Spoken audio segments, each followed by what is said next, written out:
All right, time to finish off the show with rap reactions. A lot of topics, a little bit of time. Take it away, Drink.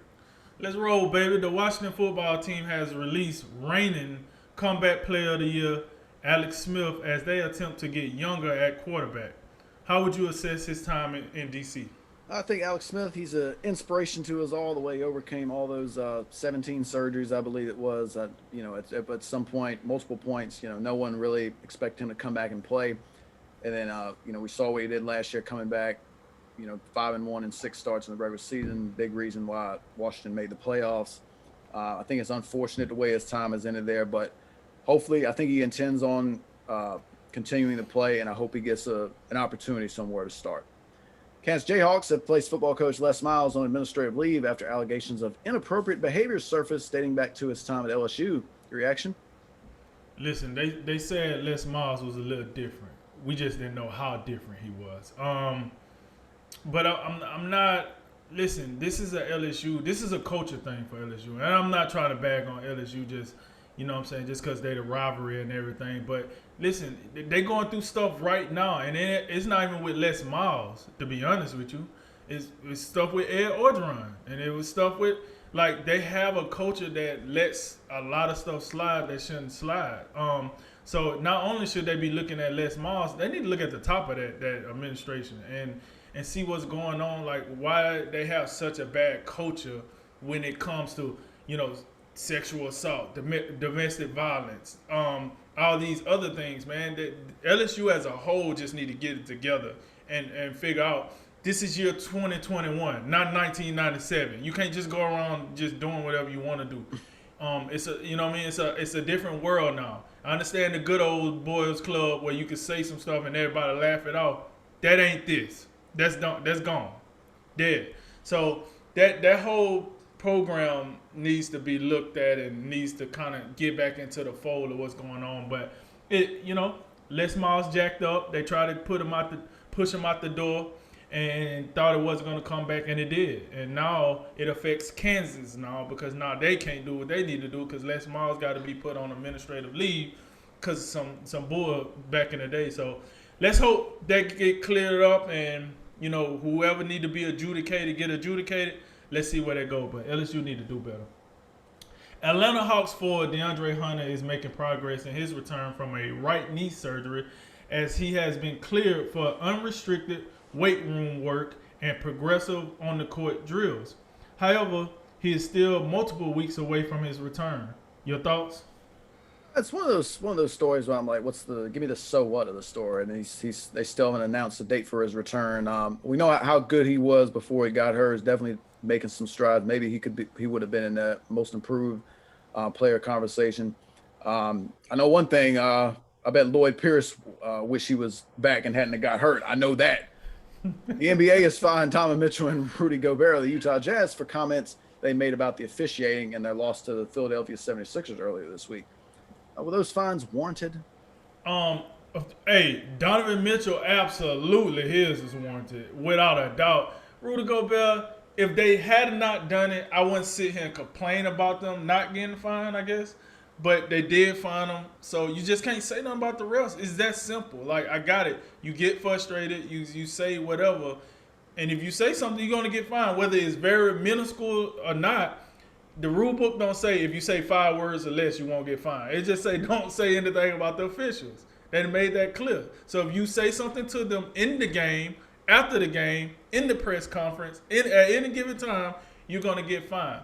Now Donovan Mitchell, he just acted a plumb fool. He had a full meltdown. He cussing people out on the way to the tunnel, kicking stuff, then gets on the interview after the game and he got a whole lot to say. So he definitely deserved to get fined. But Rudy Gobert, you just got to know better. You signed a contract. You cannot say anything about these refs.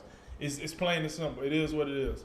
The Bills have agreed to a 2-year extension with safety Michael Hyde that would keep him in Buffalo until 2023. Was that a good move?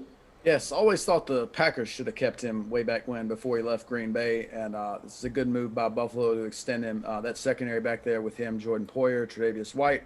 It's a big reason Buffalo's had a lot of success, and yeah, absolutely good move. The Detroit Pistons have agreed to a contract buyout with Blake Griffin, which will make him an unrestricted free agent. Among the teams that he'll consider are the Brooklyn Nets, Golden State Warriors, Miami Heat, and Portland Trailblazers. Which of those teams makes the most sense to you?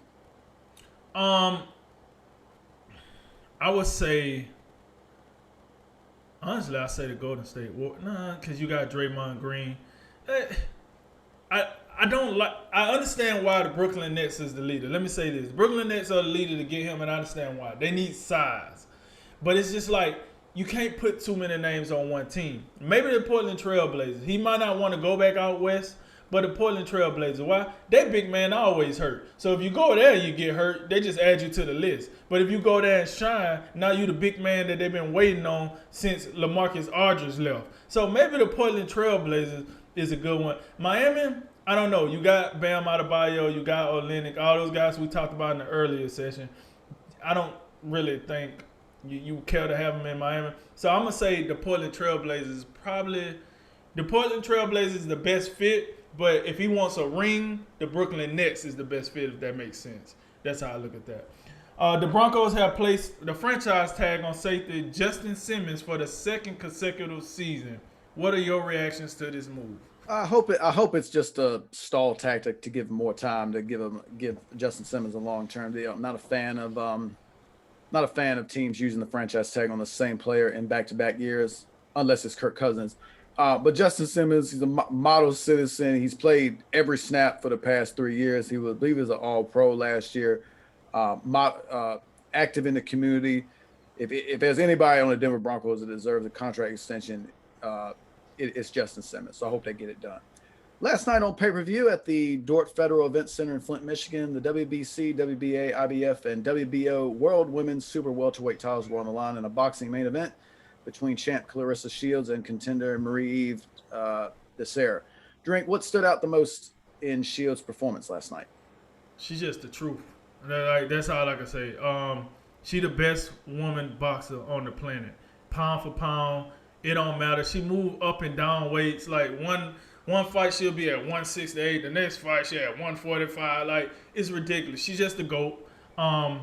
And I mean, a motivated Clarissa Shields. What she showed me last night is this: can't nobody beat her, man. If she's motivated, now she come out here hot dogging, not training. That's a whole different story. But I haven't seen that yet in her young career.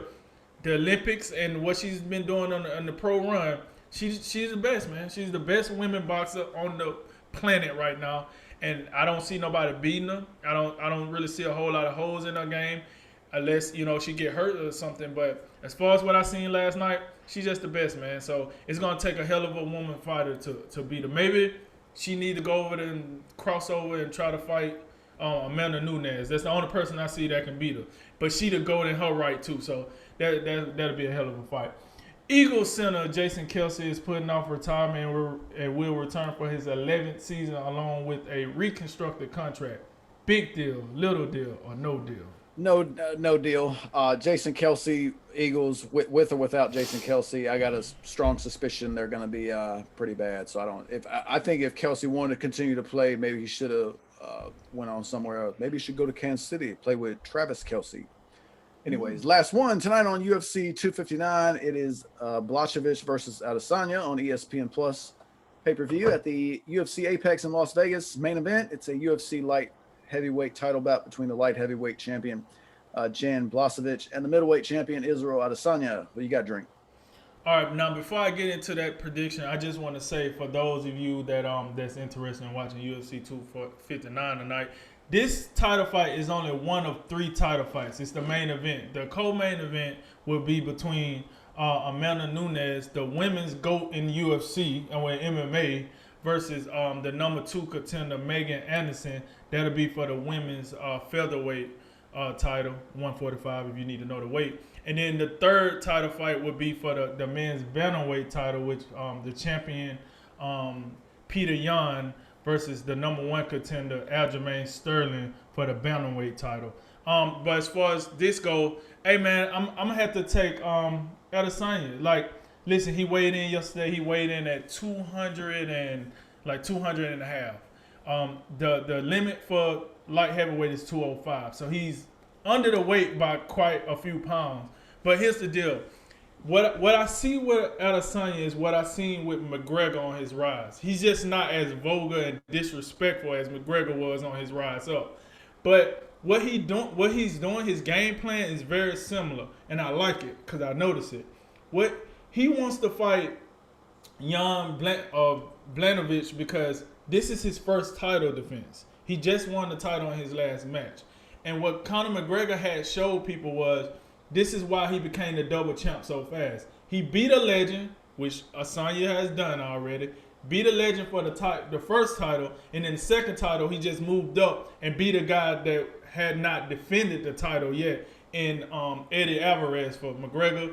For this, it'll be Blanovich. So with that said, when I noticed that strategy, I think Adesanya will win. He will become the sixth simultaneous champion in two divisions at the same time, and then we'll go from there. I like the strategy because the weakest point to beat a champion is his very first title defense. After that, they get a rhythm and they understand how to maintain the championship. So Adesanya, damn good strategy. I like it. I'm gonna take Adesanya. I don't think he'll knock him out because he's going up in weight, and the fact that he didn't make the whole 205 frame probably make it hard for him to knock him out. But I would say Adesanya, unanimous decision. He'll be the middleweight champion and the light heavyweight champion by the end of that fight. So that's my pick. All right.